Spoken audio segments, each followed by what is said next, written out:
Hello and welcome to JA's Be Entrepreneurial Series, Creative Problem Solving. My name is Grant Carlisle. Today in session 3 we will cover prototyping the solution. The main objective of today is to discuss and practice prototyping. So prototype might be a word you've not heard of or you have heard of. Either way, the idea is you make something. Sometimes mock-ups and prototypes can get interchanged, and we're not going to get into the distinction. Nevertheless, what we're going to understand at the end of the day today is that creating something helps you move it forward. Oftentimes, I'll make a prototype when I'm working with a client of something that I'm thinking, just to externalize what's in my brain. I'll show that wireframe to my client, and then we'll have a discussion about it. And that'll then allow me to get more information from them. See, the idea of a prototype is not to have a final product or solution, because that would ruin it.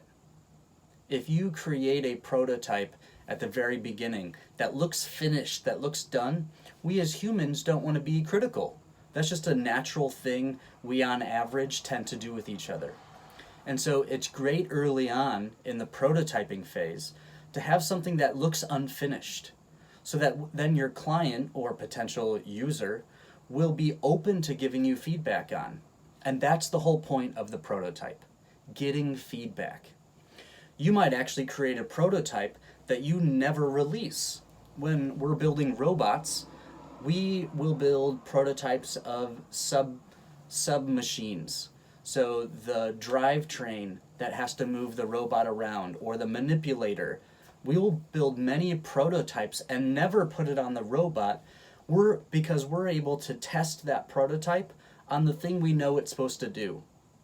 So in parallel, we can build literal prototypes, make a mount, and then try and grab, or try and lift, or try and hang.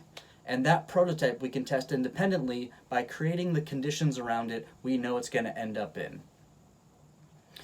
So today you might prototype with popsicle sticks, glue, and pipe cleaners.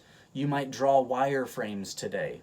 You might create a slide deck in Google Slides where it looks like a web app or it looks like a mobile app, and when you click it simply goes to the next slide and that menu opens, and it goes to the next slide and you click on that menu item.